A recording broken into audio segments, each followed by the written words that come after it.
മുസ്ലിമുകൾ ഏതാണ്ട് മുസ്ലിം ലോകം നിസ്സംഗമായ ചില ഉറക്കങ്ങളിലാണ്. 462 ദിവസം ആയി എല്ലാ ദിവസവും ഒരു കൊച്ചു പ്രദേശത്ത് ജീവിക്കുന്നു എന്ന് പറയാൻ കഴിയില്ല. ഭയവിഹ്വലതയോടെ പൂർണ്ണ പട്ടിണിയിലും ഒരൽപ്പം വെള്ളം കുടിക്കാൻ പോലും നിവൃത്തിയില്ലാതെയും ഏറ്റ പരിക്കുകളും മുറിവുകളും വച്ചുകെട്ടാൻ ചികിത്സിക്കുന്ന സ്ഥലമില്ലാതെയും കൊടും തണുപ്പിൽ അഭയം തേടാൻ കഴിയാത്ത ക്രമത്തിൽ അഥവാ അഭയാർത്ഥി ക്യാമ്പുകളില്ലാതെയും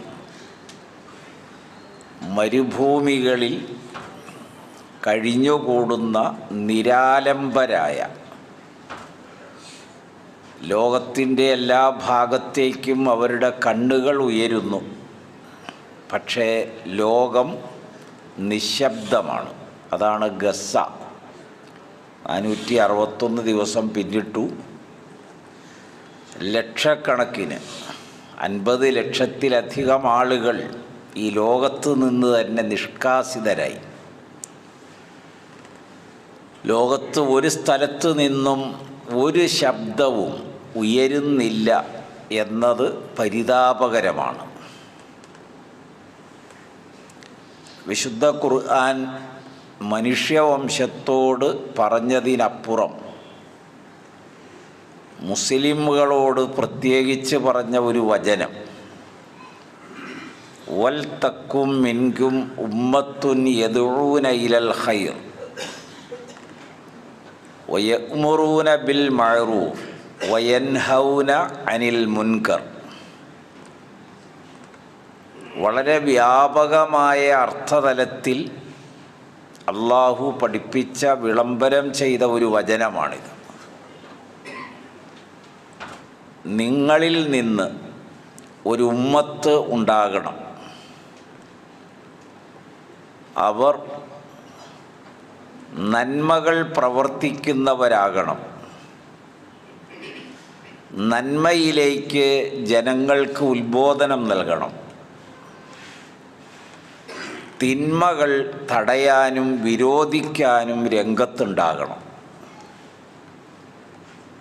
ഈ ദൃശ്യ അർത്ഥങ്ങൾ ഉൾക്കൊള്ളുന്ന നിരവധി ആയത്തുകൾ ഖുർആനിലുണ്ട്.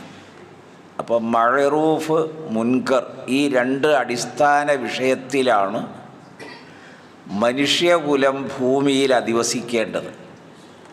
ധർമ്മത്തിലും നന്മയിലും നീതിയിലും സഹവർത്തിത്വത്തിലും സ്നേഹത്തിലും സഹകരണത്തിലുമൊക്കെ. മറുഭാഗത്ത് വിദ്വേഷവും ശത്രുതയും വിഭാഗീയതയും നാശകാരികളായ അക്രമപ്രവർത്തനങ്ങളുമൊക്കെ തടയപ്പെടേണ്ടതാണ് എന്ന് മാത്രമല്ല, അത് പൂർണ്ണമായ അർത്ഥത്തിൽ തടയണം എന്ന കൽപ്പനയോടുകൂടിയാണ് വിശുദ്ധ ഖുർആൻ മനുഷ്യ സമൂഹത്തിൻ്റെ മുൻപിൽ സമർപ്പിക്കുന്ന ആവശ്യം. മുസ്ലിമുകളെ സംബന്ധിച്ച് അവർ അടിസ്ഥാന വിഷയത്തിലാണ് ഏകോപിക്കേണ്ടത്. അടിസ്ഥാന വിഷയം എല്ലാവർക്കും അറിയുന്നത് പോലെ 1 ലക്ഷത്തിലധികം അംബിയാ മുർസലുകൾ ഓരോ കാലത്തും ഓരോ ജനപദങ്ങളിലും വരികയും ആവർത്തിച്ച് അവരെ ക്ഷണിക്കുകയും ചെയ്ത ഒരു വിഷയം, മാലക്കും മിൻ ഇലാഹിൻ ഗൈറു യാ ഖൗമി ഉഅ്ബുദുല്ലാഹ മാലക്കും മിൻ ഇലാഹിൻ ഗൈറു. ഈ ആവർത്തിക്കുമ്പോൾ ഈ ആയത്ത് പല നബിമാരുടെയും ജീവിതം പകർത്തി നബിയെ അത് എടുത്തുദ്ധരിക്കുമ്പോൾ അത് അവസാനിപ്പിക്കുന്നത് അഫലാ തത്തഖൂൻ, അല്ലെങ്കിൽ അഫലാ തഅഖിലൂൻ, അഫലാ തഅലമൂൻ, ഇങ്ങനെയൊക്കെയുള്ള വാക്കുകൾ ഉപയോഗിച്ചിട്ടാണ്. അതിൻ്റെ ആശയം അതാണ്. നിങ്ങൾക്ക് അവലംബിക്കാൻ ഒരു ഇലാഹേ ഉള്ളൂ, അത് അല്ലാഹുവാകുന്നു. എല്ലാ മതവിഭാഗങ്ങൾക്കും ഭിന്നമായി പതിനായിരക്കണക്കിന് ലക്ഷക്കണക്കിന് ഇലാഹുകളുണ്ട്. ഓരോ സമയത്തും സന്ദർഭത്തിലും കാലങ്ങളിലും പ്രദേശങ്ങളിലും ആരാധ്യമായ ഇലാഹുകൾ ധാരാളമുണ്ട്. അതിനെ വന്ദിക്കുകയും പൂജിക്കുകയും നേർച്ച വഴിപാടുകൾ നടത്തുകയും ആരാധനാകർമ്മങ്ങൾ നിർവഹിക്കുകയും വലിയ വലിയ ആഘോഷങ്ങൾ അവിടെ സംഘടിപ്പിക്കുകയൊക്കെ ചെയ്യും.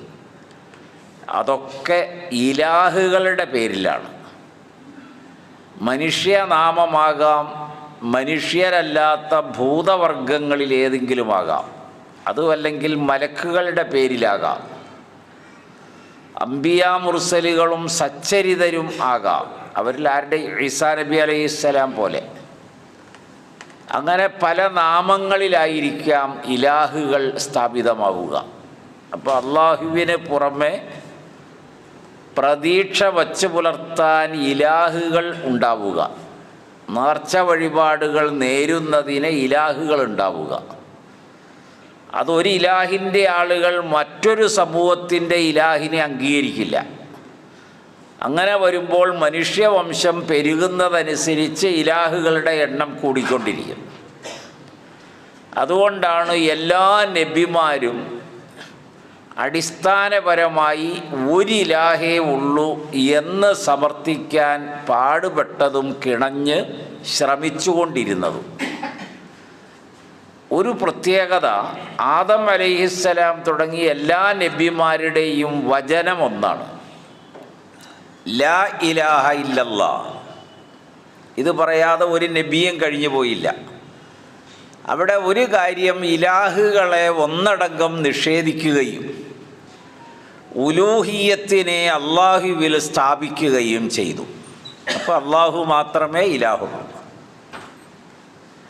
സൂറത്തു തൗബയിലെ ഈ ആയത്ത് നമുക്ക് വളരെ സുപരിചിതമാണ്.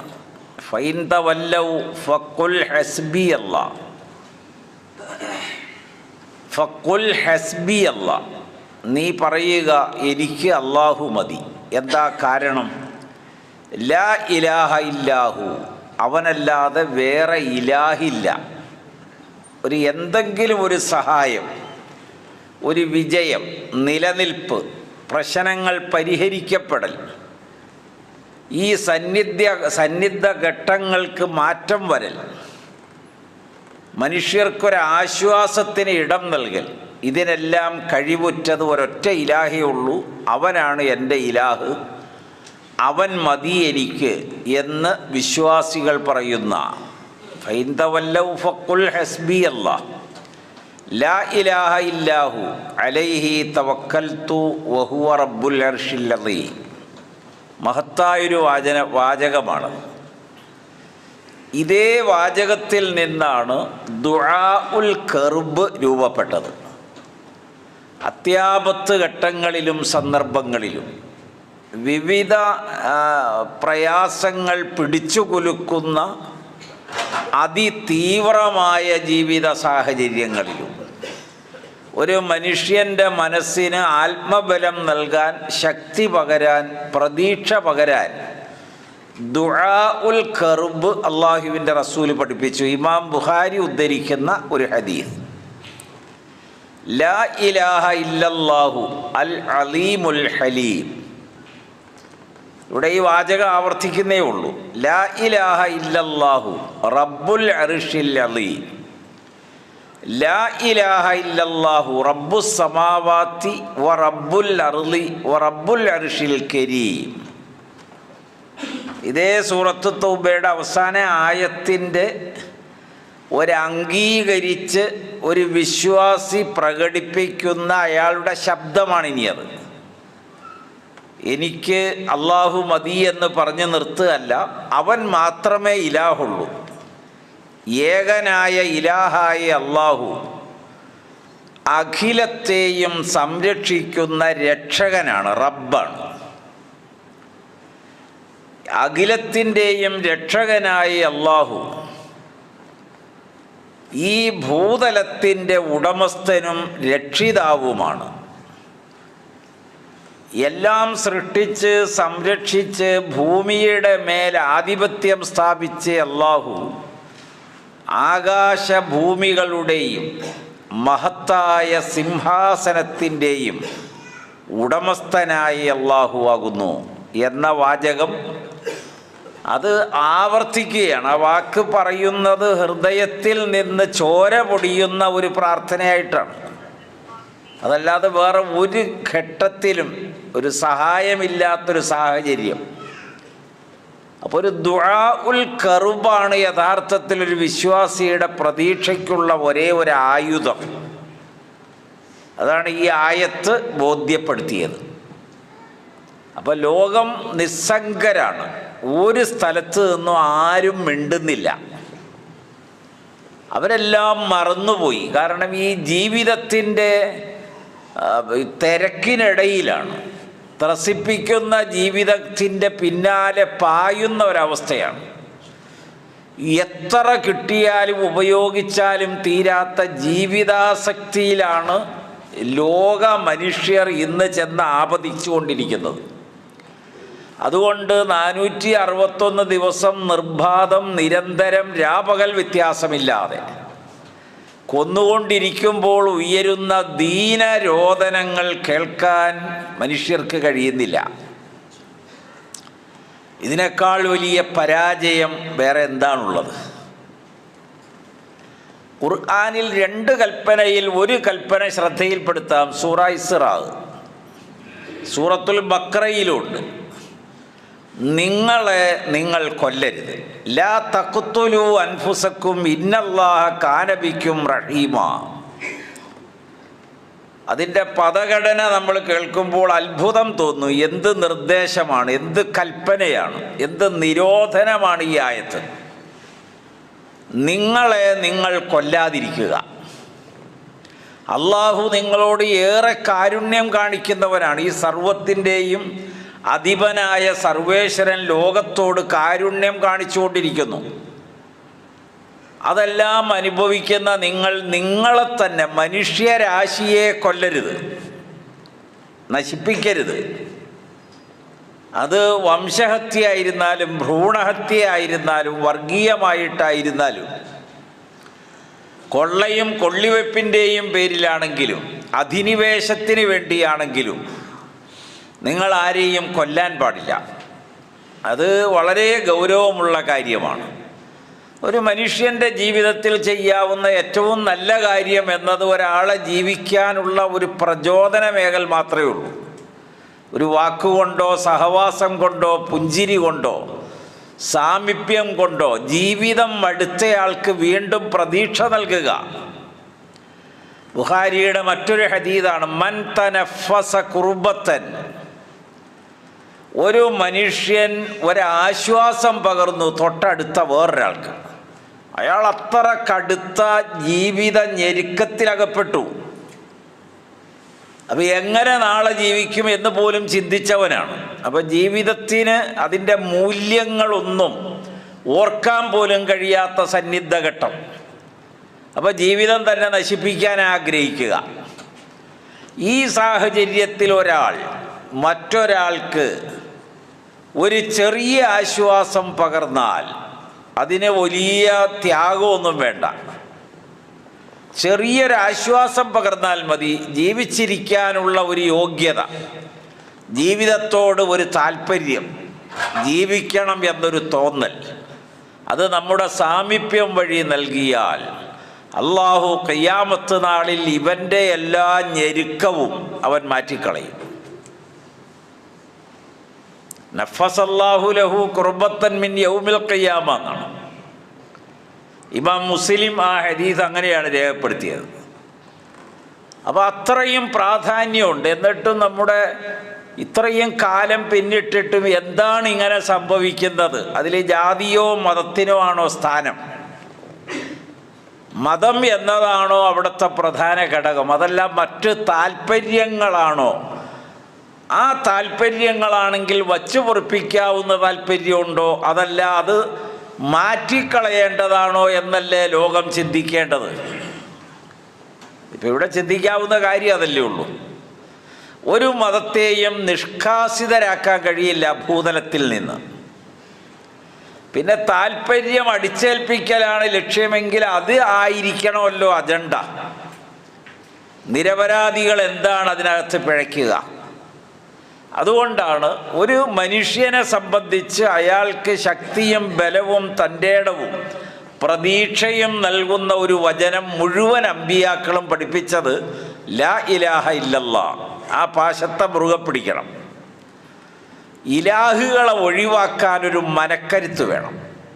ഇപ്പോൾ സംഭവിച്ചുകൊണ്ടിരിക്കുന്നത് വിശുദ്ധ ഖുർആനിലെ സൂറത്തുൻ നിസായിലെ ഒരായത്ത്, ഇന്നല്ലാഹ ലാ യഗ്ഫിറു അൻ യുശ്റക ബിഹി വയഗ്ഫിറു മാ ദൂന ദാലിക വയഗ്ഫിറു മാ ദൂന ദാലിക ലിമൻ യശാ വമൻ യുശ്രിക് ബില്ലാഹ് ഫഖദ് ളല്ല ളലാലൻ ബഈദാ ഇൻ യദഊന മിൻ ദൂനിഹി ഇല്ലാ ഇനാസൻ വഇൻ യദഊന ഇല്ലാ ശൈത്വാനൻ മരീദാ. ലോകത്ത് വന്ന മുഴുവൻ ഉലൂഹിയത്തും ഈ വാചക ഘടന ഉൾക്കൊള്ളുകയാണ്. ഏതെല്ലാം ആരാധ്യരുണ്ടോ, അത് ഏതൊക്കെ നൂറ്റാണ്ടുകൾക്ക് മുൻപ് കഴിഞ്ഞു പോയി ഇന്നും അവിരാമം തുടരുന്നതാണോ, അത്തരം എല്ലാ ചിന്താഗതികൾക്കും എതിരെയാണ് ഈ ആയത്ത് വന്നത്. അള്ളാഹു അറിയിച്ചു, അള്ളാഹുവിൽ പങ്കു ചേർക്കുന്നതൊന്നും അവൻ ഒരിക്കലും പൊറുക്കുകയില്ല. അപ്പം അള്ളാഹു അവൻ മാത്രമേ ഇലാഹുള്ളൂ എന്ന് പറഞ്ഞു. ദുആഉൽ കർബ് ഞാൻ നിങ്ങളുടെ ശ്രദ്ധയിൽപ്പെടുത്തി. അവൻ്റെ അറിവ്, അവൻ്റെ കഴിവ്, അവൻ്റെ തീരുമാനം, അവൻ്റെ നിയന്ത്രണം, അവൻ്റെ ഉടമസ്ഥത, ഇത് സമ്പൂർണ്ണമാണ്. ഇതിലൊരു സ്ഥലത്തും ആരെയും ഏൽപ്പിച്ചില്ല. ഇപ്പോൾ മനുഷ്യവംശത്തിൻ്റെ ആദിമശത്രു ഇബ്ലീസാണെന്ന് ഖുർആനിലുണ്ട്. ഒന്നാമത്തെ ശത്രു അതാണ്. അതിങ്ങനെ നമ്മൾ ആവർത്തിക്കുകയും ചെയ്യാറുണ്ട്. ഇന്നഹു ലക്കും അദുവ്വുൻ മുബീൻ. വളരെ കൃത്യമായിട്ടാണ്, ഒരു വിശദീകരണത്തിന് ആവശ്യമില്ലാതെ തന്നെ ഇബ്ലീസിനെ സംബന്ധിച്ച് അള്ളാഹു പറഞ്ഞൊരു വചനം അതാണ്. അപ്പോൾ പൂർണ്ണമായി വ്യക്തമായൊരു ശത്രുത. ഈ ശത്രുത എങ്ങനെയാണ് നിങ്ങളിൽ ഉപയോഗിക്കുക? നിങ്ങളെ നേർക്ക് നേരെ വന്ന് ഏറ്റുമുട്ടി തല്ലിക്കൊല്ലലാണോ ചെയ്യുന്നത്? അതല്ല, നിങ്ങളുടെ മനസ്സിന് ദുർബലത നൽകും, മനസ്സിൽ ആശയക്കുഴപ്പം സൃഷ്ടിക്കും, നിങ്ങളുടെ മനസ്സിൽ അനാവശ്യമായ പ്രതീക്ഷകൾ വളർത്തും, നിങ്ങളുടെ മനസ്സിൽ തോന്നലുകൾ ഉണ്ടാക്കും, നിങ്ങളുടെ മനസ്സിൽ ഭയം ജനിപ്പിക്കും, നിങ്ങളുടെ പഞ്ചേന്ദ്രിയങ്ങളുടെ പ്രവർത്തനം അതിൻ്റെ ക്ഷമതയെ കാര്യമായി ബാധിക്കും. അപ്പോൾ നിങ്ങൾ ആരും അല്ലാതെ വരും. വളരെ പ്രാധാന്യമുള്ളതാണ്. ലഅനഹുല്ലാ, അള്ളാഹു ഇബ്ലീസിനെ ശപിച്ചു. വഖാല, അപ്പോൾ ഇബ്ലീസ് പറഞ്ഞു, ലഅത്തഖിദന്ന മിൻ ഇബാദിക നസീബൻ മഫ്റൂള, നിന്റെ ദാസരായ മനുഷ്യരിൽ നിന്ന് ഞാൻ എനിക്ക് ആവശ്യമുള്ള ഓഹരി ഞാൻ സ്ഥാപിച്ചിരിക്കും. അത് ഖിയാമത്ത് നാളിലെ പരാജയം മാത്രമല്ല, ഈ ദുനിയാവിലെ നിന്ദ്യത വരെയും നീ എന്നെ നിന്ദ്യനാക്കിയതാണ്. അപ്പം നിന്റെ ദാസന്മാരെ ഞാനും നിന്ദ്യനാക്കും. എന്നെ അടിച്ചിറക്കിയതാണ്, നിന്റെ ദാസന്മാരെയും അങ്ങനെ തന്നെയാണ്. ഇത് ഇബ്ലീസ് അള്ളാഹുവിൻ്റെ മുൻപിൽ പറഞ്ഞൊരു പ്രതിജ്ഞ സൂറത്തുൻ നിസായിൽ അള്ളാഹു നമ്മെ ഓദിപ്പിക്കുകയാണത്. എന്നിട്ട് പറഞ്ഞൊരു വാചകമുണ്ട്. ഇപ്പോഴും ഇസ്ലാമിക സംഘടനകളൊക്കെ അഖീദയുടെ പിന്നിലല്ല, അടിസ്ഥാന വിശ്വാസങ്ങൾ ഏത് സ്ഥലത്തും പറയാനില്ല. അതിനപ്പുറമുള്ള വളരെ ദയനീയമായ ചിന്താപരമായ പാപ്പരത്വം നിറഞ്ഞ വിഷയങ്ങളുടെ ചർവിത ചർവണങ്ങളിലാണ് ഇസ്ലാമിക സംഘടനകളൊക്കെ കേരളത്തിൽ. അതങ്ങനെ ഉത്ബോധിപ്പിച്ചുകൊണ്ട് നടക്കും, അതങ്ങനെ ഇരിക്കട്ടെ. എന്നിട്ട് ഇബ്ലീസ് പറഞ്ഞു, ലഉദില്ലന്നഹും, നിശ്ചയം ഞാൻ ഈ മനുഷ്യരാശിയെ വഴിപിഴപ്പിക്കും. അത് ശരിക്കും ആ വാക്ക് പഠിക്കണം. വലവും അന്യന്നഹും, നിശ്ചയം ഞാൻ മനുഷ്യന് തോന്നലുകൾ നൽകും. ആഗ്രഹങ്ങൾ ജനിപ്പിക്കുക, തോന്നലുകൾ ജനിപ്പിക്കുക, ആവശ്യമുണ്ടാക്കുക. ആഗ്രഹങ്ങൾ ഉണ്ടാക്കുന്നതോടൊപ്പം അതിൻ്റെ പിന്നാലെ അവനെ പിടിച്ചു നിർത്തുന്ന ശക്തമായ ബോധ്യം നൽകിക്കൊണ്ടിരിക്കുക. വലാമുറന്നഹും, എന്നിട്ട് ഞാൻ അവന് നിർദ്ദേശം നൽകും. ഇതൊക്കെ വെളിയിലുള്ളൊരു കാര്യമല്ല. മനുഷ്യൻ്റെ അന്തസ്സത്ത എന്ന് നമ്മൾ പറയുന്ന അവൻ്റെ മാനസിക നിലയിലുണ്ടാകുന്ന, മനോമുകുരത്തിൽ രൂപപ്പെടുന്ന, മനസ്സിൻ്റെ അന്തർധാരയിൽ വരുന്ന ഏറ്റുമുട്ടലുകളും കൽപ്പനകളും നിരോധനങ്ങളൊക്കെയാണ്, തോന്നലുകളാണ്. ഫലയുബത്തിക്കുന്ന ആദാനല്ലന്ന, മൃഗങ്ങളുടെ ചെവി അവനെ കൊണ്ട് ഞാൻ മുറിപ്പിക്കും. ലോകത്തിപ്പോൾ ഒരു അഥർവവേദം എടുത്തു നോക്കിയാൽ വളരെ പഴക്കം ചെന്ന വേദം അതാണ്. അത് മുഴുവൻ കൂടോത്രം പറയുന്നതാണ്. ഒരു വേദം ലോകത്ത് ഇന്ത്യയിൽ നിലനിൽക്കുന്നത് ആഭിചാരം, കൂടോത്രം, കൺകെട്ട്, മാരണം, അങ്ങനെ തുടങ്ങി എന്തും ചെയ്യാൻ പഠിപ്പിക്കുന്നതാണ്. അതിൻ്റെ പുരോഹിതന്മാരും അതാണ്. അങ്ങനെ കാലപ്പഴക്കം ഉള്ളതുകൊണ്ട് പിന്നീട് വന്ന മതസംഹിതയുടെ പുരോഹിതന്മാരും അതിൻ്റെ പിന്നാലെ പോയി.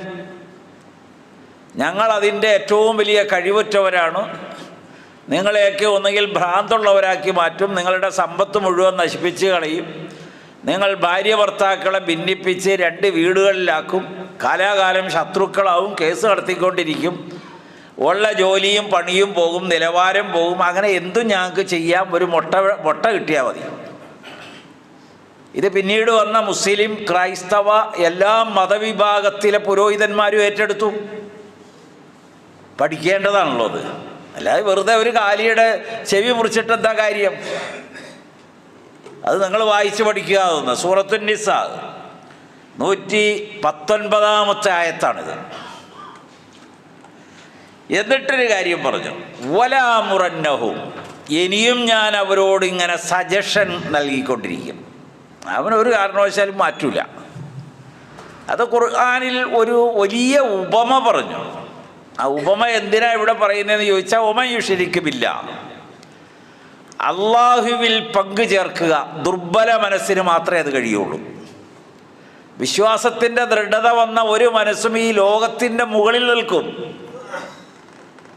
ദുർബലമായ മനസ്സ്, ഭയചകിത മനസ്സ്, തോന്നലുകൾക്ക് ഇടം കൊടുത്ത മനസ്സ്, ആ മനസ്സിനെ സംബന്ധിച്ച് ബഹുദൈവ ചിന്ത വളരെ പെട്ടെന്ന് ആ മനസ്സിങ്ങനെ സ്വീകരിക്കും. അപ്പോൾ ഇങ്ങോട്ട് പോകുമ്പോൾ ഒരു കാഞ്ഞിരമാണ് കാണുന്നതെങ്കിൽ അതിനെ ആശ്രയിക്കും, അതിനെയും പ്രതീക്ഷിക്കും. ഇതിൻ്റെ ചോട്ടിൽ നമ്മുടെ വാക്കത്തി ഉണ്ടെന്ന് വെച്ചാൽ മതി, ഏത് മരവും നമുക്ക് മുറിക്കാം. വല ഉണ്ടെന്ന് വെച്ചാൽ മതി, ആഞ്ഞിലിയുടെ ചോട്ടിൽ നമുക്ക് ഇഷ്ടം പോലെ മീൻ കിട്ടും. കല്ലായിരുന്നാലും മലയായിരുന്നാലും കാറ്റായിരുന്നാലും കടലായിരുന്നാലും കരയിലെ മറ്റു വസ്തുക്കളാണെങ്കിലും മനുഷ്യർ മരിച്ച് കബറടക്കം ചെയ്യപ്പെട്ട കബറുകളാണെങ്കിലും, ഇങ്ങനെ ഈ ദൃഢവിശ്വാസം ലഘൂകരിച്ച ആളുകളിൽ ഇത്തരം എല്ലാ ധാരണയും വരും. കാന്തത്തിലെ എല്ലാ ചപ്പ് ചവറും പിടിക്കുന്നത് പോലെ. പിന്നെ അവനങ്ങോട്ട് നിറയും. അതുകൊണ്ട് കേരളം മുഴുവൻ നടന്നാലും അവൻ്റെ സിയാറത്ത് ടൂർ തീരൂല. കാരണം എന്തോരം കബറുകളാണ്. മുസ്ലിമീങ്ങളുടെ കാര്യം സൂചിപ്പിച്ചാണ് കേട്ടോ. ഞാൻ ഇനി വീണ്ടും അവനെ സജഷൻ നൽകുകയാണ്, നീ എങ്ങും മാറിപ്പോല്ലേ, അത് കേൾക്കല്ലേ, ചിന്തിക്കല്ലേ, അത് വായിക്കരുത്. ഖുർആൻ ഒരു കാരണവശാലും പഠിക്കാണ്ടിരുന്നാൽ മതി. പഠിച്ചു പോയാൽ ഈ നിർദ്ദേശമൊന്നും അവൻ്റെ മനസ്സിനകത്ത് പിന്നെ ഉണ്ടാവില്ല. അപ്പോൾ അള്ളാഹു ഒരു ഉദാഹരണം പറഞ്ഞു, ഒമൻ യുശ്രിക് ബില്ലാഹ് കഅന്നമാ ഖറ മിനസ്സമാഉ, ആകാശലോകത്ത് നിന്ന് കൈവിട്ടു പോയവനെ പോലെയാവും. ഇനി നിങ്ങൾ ബാക്കി ആലോചിച്ച് നോക്കുക. അപ്പോൾ ഒരു സ്ഥലത്തും പിടുത്തമില്ല, താഴെ ചവിട്ടാനുമില്ല. നമ്മൾ ഫ്ലൈറ്റ് ഒരു 6000 അടി മുകളിൽ നിന്ന് ചവിട്ടുമെന്നൊന്ന് വെച്ചോ. അപ്പോൾ ഇനി ഖുർആനൊരു വാക്ക് പറഞ്ഞു, അവനെ തഹ്വി ബിഹിർ റീഹു, കാറ്റുകൾ അവനെ ചലിപ്പിക്കും. വടക്ക് നിന്ന് വന്നെങ്കിൽ തെക്കോട്ട് പോവും, പടിഞ്ഞാറുനിന്നാണ് കാറ്റ് വന്നെങ്കിൽ കിഴക്കോട്ട് പോവും. കാരണം അവനൊരു സ്ഥലത്ത് പിടുത്തമില്ലല്ലോ, എങ്ങോട്ടും കൊണ്ടുപോകാം അവനെ, ഏത് പ്രദേശത്തേക്കും കൊണ്ടാവും. ഇനി അവസാനം ചെന്ന് വീഴുന്നതോ ഇല മക്കാനിൻ സഹീഖ്, അഗാധമായ കൊക്കയിലായിരിക്കും, കുഴിയിൽ. അപ്പോൾ നമ്മൾ പറയും, ഓ ഇത്രയല്ലേ പറ്റുള്ളൂ, ഇവരുടെയൊക്കെ കാവലുണ്ടായത് കൊണ്ടാണ് കേട്ടോ അത്, ഇല്ലെങ്കിൽ ഇതിൽ കൂടുതൽ പറ്റുമായിരുന്നു. എന്തെന്നാ, ഒരു ദിവസം അവൻ ജീവിച്ചിട്ടില്ല അവന് സ്വസ്ഥ മനസ്സോടെ, തൃപ്തിയോടെ, സന്തോഷത്തോടെ, അംഗീകാരത്തോടെ. അപ്പോഴും പറയും ആ മക്ബറയിൽ ആ പൈസ ഇട്ടതുകൊണ്ട് ഇത്രയേ പറ്റുള്ളൂ, അല്ലെങ്കിൽ ഇതല്ല വണ്ടിയുടെ കിടപ്പ് കണ്ടാൽ ചെയ്യേണ്ടത്. നിങ്ങൾ മനസ്സിലാക്കാൻ പറഞ്ഞതാണ്. എത്ര വലിയ ഉദാഹരണം, എങ്ങനെ എത്ര ഉപമ, 250 ഉപമ ഖുർആനിൽ. അതൊരു 1000 വട്ടം ചിന്തിക്കുമ്പോൾ 1000 വട്ടമുള്ള അർത്ഥമല്ല വരുന്നത്, മുഴുവൻ മനുഷ്യരുടെയും മനസ്സകത്തിൽ ഉള്ളതിനെ എടുത്തു പറയുന്നു എന്ന് തോന്നിപ്പിക്കും. ഇത് എൻ്റെ മനസ്സിൻ്റെ ചിന്തയായി പറഞ്ഞത്. എന്നിട്ട് ഖുർആൻ പറഞ്ഞു, വല ആമുറന്നഹും, ഞാൻ അവരോട് ഇനിയും സജഷൻ കൊടുക്കും, നിർദ്ദേശം നൽകിക്കൊണ്ടിരിക്കും. എന്ത് ചെയ്യണമെന്ന് ഞാൻ പറയും. ഫലയുഗയ്യിറുന്ന ഖൽഖല്ലാഹ്, അള്ളാഹുവിൻ്റെ സൃഷ്ടി അതിനൊരു ആകാരമുണ്ട്, അത് ഞാൻ ഇല്ലാണ്ടാക്കും, അവരെ കൊണ്ട് വ്യത്യാസമാക്കിക്കും. വമൻ യത്തഖിദ് ശൈത്വാന വലിയൻ, ഇബ്ലീസിനെ ആരെങ്കിലും കൂട്ടുകാരനായി സ്വീകരിച്ചാൽ, തരക്കേടില്ല ഈ പുള്ളി, അദ്ദേഹം കൂടെ ഉണ്ടായാലും നല്ലതാണെന്ന് ആരെങ്കിലും വിചാരിച്ചാൽ, ഫഖദ് ഖസിറ ഖുസ്റാനൻ മുബീന, ഇതിനേക്കാൾ വലിയ വ്യക്തമായ തോൽവിയും പരാജയവും വേറെ ഇല്ല. ഇത്ര ഗൗരവമാണ്. അതുകൊണ്ടാണ് അംബിയ മുർസലുകളൊക്കെ ലാ ഇലാഹ ഇല്ലല്ലാഹ്, ഇത് ഈ ലോകത്തെ അതിജയിക്കാനുള്ള വാചകമാണ്. ഒരു വാക്കോടെ പറഞ്ഞ് അവസാനിപ്പിക്കാം. ദാറുൽ അർഖമിൽ അള്ളാഹുവിൻ്റെ റസൂൽ ഹിജ്റയുടെ എത്രയോ കൊല്ലം മുമ്പ് നുബുവത്ത് കിട്ടിയിട്ട് 2-ാം കൊല്ലം. അപ്പോൾ അവിടെ നബിയും വളരെ പരിമിത എണ്ണം ആളുകളുമാണ് ഒരുമിച്ച് കൂടിയത്. അപ്പോൾ എല്ലാവരും പേടിയിലാണ്, ഏതവസ്ഥയിലും മറ്റുള്ള എല്ലാവരോടും ആക്രമിച്ച് ഇല്ലാണ്ടാക്കും, നാമാവശേഷമാക്കി കളയും. അതുകൊണ്ട് വാതിലൊക്കെ അടച്ചു. നമ്മളിൽ വേറെ ആരെങ്കിലും ഉണ്ടോ എന്ന് നോക്കാൻ പറഞ്ഞു, ഇല്ല, വാതിലുകളൊക്കെ അടച്ചു. എന്നാൽ നിങ്ങൾ പറയുക, ഖൂലൂ ലാ ഇലാഹ ഇല്ലല്ലാഹ് തുഫ്ലിഹു വതംലികു ലക്കുമുൽ അറബ വൽ അജം. വല്ലാത്ത പ്രഖ്യാപനമാണ് ഇപ്പോൾ അത്. ആകെ 6-7 പേര് കൂടിയിട്ടുള്ള ഒരു വലിയ ദൃഢമായ അംഗീകാരം. നിങ്ങൾ അള്ളാഹു അല്ലാതെ വേറെ ഇലാഹില്ല എന്ന് സമ്മതിച്ച് പറയണം. നിങ്ങൾക്ക് അറബ് ലോകത്തെ കീഴ്പ്പെടുത്താം, അറബുകളല്ലാത്ത ലോകത്തെയും നിങ്ങളുടെ കാൽ കീഴിൽ കൊണ്ടുവരാം. പക്ഷേ നിങ്ങൾ പവർഫുള്ളാകണം. നമ്മൾ ദുനിയാവിൽ പല കാരണവും പറയും, 461 ദിവസമായി, നാളെ 462 എന്താ ഇതിനൊരു പരിഹാരമെന്ന്? പരിഹാരം അള്ളാഹുവിൽ മുറുകെ പിടിക്കാനുള്ള മനസ്സിൻ്റെ ശക്തിയും സർവവും അവനിൽ സമർപ്പിക്കാനുള്ള മാനസിക ശേഷിയും ഒരൊറ്റക്കെട്ടായി മനുഷ്യവംശം തിന്മയ്ക്കെതിരിൽ അണിനിരക്കാനുള്ള യോഗ്യതയും നേടിയാൽ വളരെ എളുപ്പമാണ് ലോകത്തിന് ശാന്തിയും സമാധാനവും. അത്തരം ഒരു സമാധാനം നമുക്ക് പ്രതീക്ഷിക്കാം ഈ പുതുവർഷത്തിൽ. അള്ളാഹു എല്ലാ ദുർബലരെയും സഹായിക്കുകയും രക്ഷിക്കുകയും ചെയ്യുമാറാകട്ടെ. മനുഷ്യ കഴിവുകൾ അത് വളരും തോറും, അത് ശക്തി പ്രാപിക്കും തോറും നമുക്കൊരു ആത്മധൈര്യം പകരാറുണ്ട്. അതിന് ഒരു കുറവ് പറ്റുന്നത് ചെറിയ ചെറിയ രോഗങ്ങൾ നമ്മളിൽ വരുമ്പോഴാണ്. അപ്പോൾ ആപാദചൂടം നമ്മൾ ചിന്തിക്കും, ഇതെന്താ ഇങ്ങനെയെന്ന്. ഓരോ കുടുംബങ്ങളിലും വ്യക്തികളിലും രൂപപ്പെടുന്ന പ്രയാസങ്ങൾ, രോഗങ്ങൾ, അത് വളരെ ഭയാനകമായി വർദ്ധിച്ചുകൊണ്ടിരിക്കുന്നു. ഇപ്പോൾ 2011 പ്രത്യക്ഷപ്പെട്ട ഒരു വൈറസ്, അപ്പോൾ 13 കൊല്ലം കഴിഞ്ഞപ്പോഴാണ് അതിനെക്കുറിച്ച് നമ്മുടെ ആരോഗ്യ വിഭാഗം ജനങ്ങൾക്ക് താക്കീത് നൽകണത്. ആകെ നൽകാൻ ഇതേ ഉള്ളൂ, മാസ്ക് വയ്ക്കുക, വാക്സിനൊന്നും കണ്ടെത്താത്തത് കൊണ്ട് പടച്ചോൻ കാത്തു ഇഞ്ചക്ഷൻ എടുക്കണമെന്ന് പറയില്ല. എടുത്തവരെല്ലാം കുടുങ്ങി 2 പ്രാവശ്യം.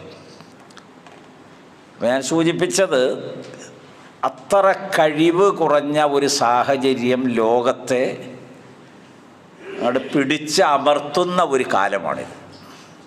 കിഡ്നി, കരള്, ഹാർട്ട്, ബ്ലഡിലെ സോഡിയം, മാരകമായ ക്യാൻസർ രോഗങ്ങൾ, അങ്ങനെ തുടങ്ങി ഇത് വൈദ്യശാസ്ത്രത്തിൽ ഇപ്പോൾ ഏറ്റവും അവസാനം ഇപ്പോൾ കൊളസ്ട്രോൾ അല്ല, മറിച്ച് വൈറ്റമിൻ സി ആണല്ലോ നമ്മൾ ഉപയോഗിക്കുന്നത് കാൽസ്യം അധികം ഉണ്ടാകാൻ. കാൽസ്യം കൂടിയിട്ട് ഞരമ്പുകളെല്ലാം ബ്ലോക്കായാൽ ഹാർട്ടിനെയല്ലേ ബാധിക്കുക? അത് കാൽസ്യമാണ് അതിൻ്റെ കാരണമായത്. ഞാൻ ഇത്രയും സൂചിപ്പിച്ചത് ഒരുപാട് സഹോദരീ സഹോദരന്മാർ, ഒരുപാട് കുടുംബങ്ങൾ ഇനി എന്ത് ചെയ്യണമെന്നറിയാത്ത നിസ്സഹായമായൊരവസ്ഥ. പണം ഉണ്ടായിട്ടൊന്നൊരു കാര്യമില്ല. ഇത്തരത്തിലുള്ള ഭീതിപ്പെടുത്തുന്ന രോഗങ്ങൾക്ക് അടിമകളായിക്കൊണ്ടിരിക്കുകയാണ്. അപ്പം മനുഷ്യരിൽ ഈ അമ്പിയാക്കൾ നിയോഗിക്കപ്പെട്ട ജനങ്ങളിൽ അല്ലാഹു ലറാ അയച്ചു എന്ന് ഖുർആനിലൊരു വാചകമുണ്ട്. ലറാ എന്ന് പറഞ്ഞാൽ എല്ലാ ജാതി ഇടങ്ങേറുകളുമാണ്. നബിയുടെ ഒരു ദുആ ഉണ്ട്, അല്ലാഹുമ്മ ഇന്നി അഊദു ബിക മിൻ ജഹദിൽ ബലാ.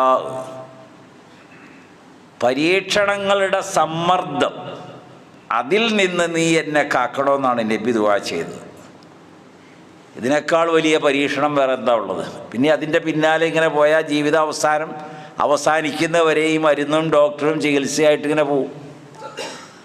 അവസാനം നമ്മളെ ICUയിൽ കിടത്തും. അതിലൊരു സരസമായി ഒരു ഫാദർ പറഞ്ഞൊരു വാചകം ഓർമ്മ വരുന്നു.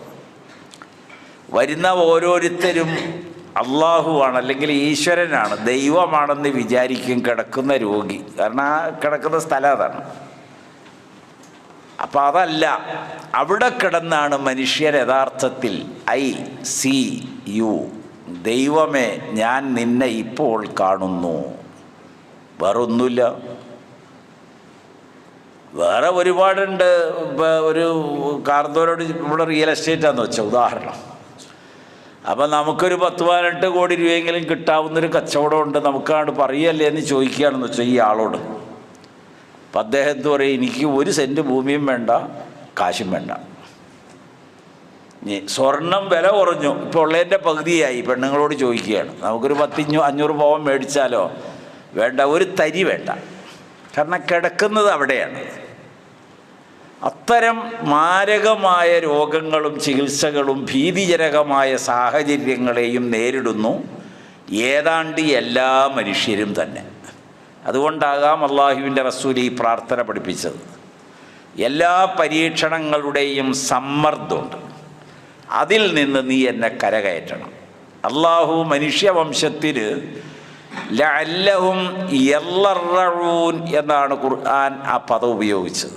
മനുഷ്യരിൽ അല്പം വീണ്ടുവിചാരം ഉണ്ടാവുകയും മനസ്സ് തന്നെ ആകത്തുക മാറ്റിപ്പണിയുകയും ചെയ്യണമല്ലോ. നല്ല വിചാരം, നല്ല ചിന്ത, നല്ല ഭാവന, നല്ല പ്രതീക്ഷ, അങ്ങനെ വരുമ്പോഴാണല്ലോ നമ്മുടെ ശരീരത്തിൻ്റെ മേൽ മനസ്സിന് പ്രവർത്തിക്കാൻ കഴിയുമെന്നാണ് ആധുനിക മനഃശാസ്ത്ര വിദഗ്ധരുടെയൊക്കെ കണ്ടെത്തൽ. ശരീരത്തിൻ്റെ മേൽ മനസ്സിന് പ്രവർത്തിക്കാമെന്ന്. അതുകൊണ്ടാണ് വെറും വെള്ളം എടുത്തൊരാൾക്ക് കൊടുത്താലും പലപ്പോഴും രോഗശമനം ഉണ്ടാകാൻ കാരണം പച്ചവെള്ളം കുടിച്ചത്. അപ്പം നല്ല ജീവിതക്രമങ്ങളിലൂടെ മനുഷ്യന് അള്ളാഹു നൽകുന്ന ഞെരുക്കങ്ങളെ അതിജയിക്കാൻ കഴിയുന്നതിനാൽ ഈ പ്രാർത്ഥന അർത്ഥവത്താണ്. നമ്മുടെ സഹോദര സഹോദരിമാർക്ക് വേണ്ടി ഒരുപാട് പേരുണ്ട്, എല്ലാവരെയും പറയല്ല, ദുആ ചെയ്യുക. റഹ്മാനായ അള്ളാഹു എല്ലാ വിഷമതകൾ അനുഭവിക്കുന്ന, ചികിത്സകൾ നിർവഹിച്ചു കൊണ്ടിരിക്കുന്ന, തുടർ ചികിത്സകൾക്ക് വിധേയമായിക്കൊണ്ടിരിക്കുന്ന, ആശുപത്രിയിൽ അഡ്മിറ്റ് ചെയ്യപ്പെട്ടിട്ടുള്ള നമ്മുടെ സഹോദരീ സഹോദരന്മാർ, ഈ ജുമുഅയിൽ ദുആ ചെയ്യാൻ വേണ്ടി വസിയത്ത് ചെയ്തിട്ടുള്ളവർ, റഹ്മാനായ അള്ളാഹു അവരിൽ ഓരോരുത്തരെയും അറിയുന്നവനാണ്. അവൻ്റെ മഹത്തായ ഫളില് കൊണ്ടും അനുഗ്രഹം കൊണ്ടും കഴിവുകൊണ്ടും ഓരോരുത്തർക്കും രോഗശമനം നൽകി ആയുസ്സും ആരോഗ്യവും നൽകി അള്ളാഹു കാത്തുരക്ഷിക്കുമാറാകട്ടെ. നമ്മിൽ നിന്ന് മരണമടഞ്ഞു പോയ നമ്മുടെ സഹോദരീ സഹോദരന്മാർ, നമ്മുടെ മാതാപിതാക്കൾ, ഗുരുവര്യന്മാർ, കുടുംബാദികൾ, അള്ളാഹു അവരെ തൃപ്തിപ്പെടുമാറാകട്ടെ.